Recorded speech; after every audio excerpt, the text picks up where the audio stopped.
इस्लाम ने जगह जगह अपने सेंटर आपको कन्वर्ट करने के लिए खोले हुए हैं। आप जानते हैं इस देश में कितने मदरसे काम करते हैं? मदरसे का मतलब जानते हैं आप लोग? जहां पर उनके धर्म की तालीम उनके बच्चों को दी जाती है, उनके धार्मिक सेंटर जहां से उनके प्रचारक तैयार होते हैं, इस्लाम के स्कॉलर जहां पर तैयार किए जाते हैं। इस देश में लगभग 4.5 लाख मदरसे चल रहे हैं इस देश में। एक तरफ 4.5 लाख मदरसे, एक तरफ आप ये बताओ जहां से उनके धर्म प्रचारक तैयार होते हैं, उनके इतने सारे केंद्र हैं। आपके जहां से बच्चे तैयार होते हैं, धर्मगुरु तैयार होते हैं, वो गुरुकुल आपके देश में कितने चल रहे हैं बताइए मुझे? कितने गुरुकुल? हमारे सारे गुरुकुल बंद, सारे गुरुकुल बंद। और क्यों बंद हुए? हमारी वजह से, क्योंकि हमने अपने बच्चों को गुरुकुल में भेजना बंद कर दिया। हमारे पास केवल एक ही बच्चा है, हम सारे के सारे अपने बच्चे को डीएम बनाने के लिए सोच रहे हैं, सभी इंजीनियर बनाने के लिए सोच रहे हैं। कोई ये नहीं सोच रहा कि भैया इन गुरुकुलों में यदि हमारे बच्चे नहीं पहुंच पाए तो फिर संस्कृत विद्या को कौन पढ़ेगा? और जब संस्कृत विद्या ही लुप्त हो गई, संस्कृत नहीं बची, तो आपके वेद शास्त्रों को कौन पढ़ेगा? और जब वेद शास्त्र नहीं बचे तो तुम्हारा धर्म, तुम्हारी संस्कृति कैसे बचेगी? कोई नहीं सोच रहा। हम तो केवल बच्चों के कैरियर बनाने के चक्कर में लगे हुए हैं। एक ही बच्चा हमारे पास में है, उसको कैरियर बनाने में लगे हुए हैं, उसको सारे जो आईएएस बनाने में लगे हुए हैं। वो मुसलमान लोग कहते हैं कि तुम एक बच्चा पैदा करके उसको सरकारी नौकर बनाने के लिए प्रयास कर रहे हो।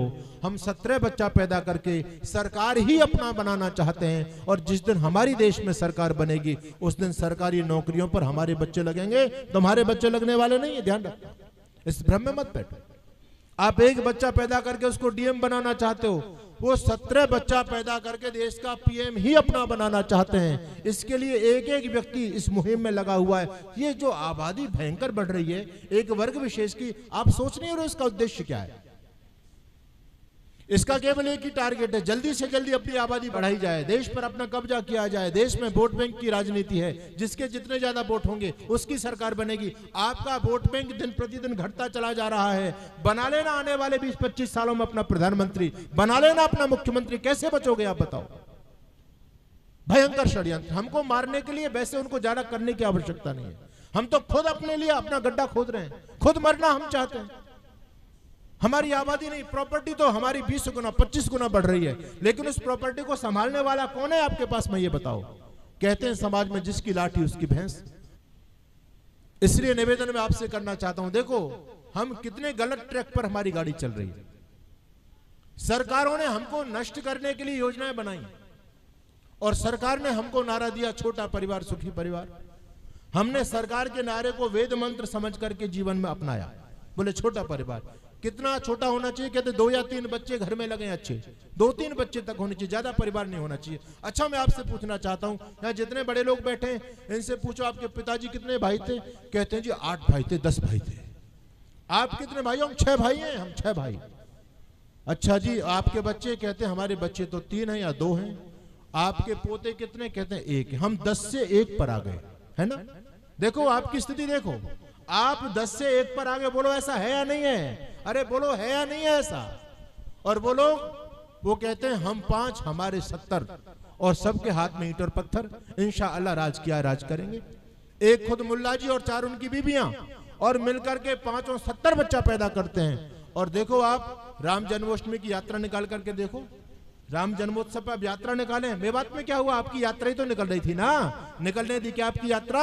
आप तिरंगा यात्रा निकालते हैं तो घरों से ईंट पत्थरों की बौछार शुरू हो जाती है। आप राम नवमी पर यात्रा निकालते हैं, वहां ईंट पत्थर पेट्रोल बम फेंके जाते हैं। जन्माष्टमी की यात्रा निकालते हैं, वो नहीं निकाल पा रहे। ये तो आपके देश में आपकी हालात बनते चले जा रहे हैं। कैसे बचोगे? चिंतन कीजिए। निवेदन में आप लोगों के बीच में कर रहा हूं, समझने का प्रयास करो, इस वेदना को समझो। आप हमसे कहा 2 या 3 बच्चे घर में लगे, अच्छे। हमने उन बात को यथार्थ माना, वेद मंत्र मान करके अपनाया। उन लोगों ने तो इस पर कोई अमल नहीं किया। हम हैं ही अमल करते इन चीजों पर। और आज इस हिंदू समाज की स्थिति ये हो गई है, फिर हमने नारा दिया कि शेर का बच्चा एक ही अच्छा। और आजकल तो लोग ये कहने लग गए बच्चा ना बच्ची और नींद आए अच्छी, है ना? नो टेंशन, क्या करेंगे बच्चा पैदा करके? मैं दिल्ली में चला गया, पत्नी डॉक्टर, पति उद्योगपति, और घर में कलह हो रही है, किस लिए? बच्चा पैदा नहीं करना। पत्नी कह रही हमको बच्चा पैदा, अपना फिगर खराब नहीं करना बच्चे के चक्कर में, है ना? अपनी प्रॉपर्टी कहीं डोनेट कर जाएंगे हम बच्चे के चक्कर में नहीं पड़ेंगे। ये हमारी स्थिति हो रही है। तो याद रखना, हमको मारने के लिए उनको ज्यादा प्रयास नहीं करना, हम स्वयं मरते चले जा रहे हैं।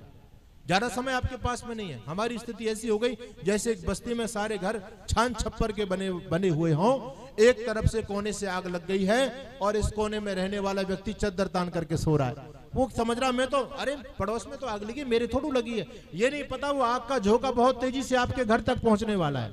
याद रखना, सब कुछ सुरक्षित रहने वाला है, इतनी सावधान हो जाओ। आर्य समाज आपको जगाने के लिए काम कर रहा है।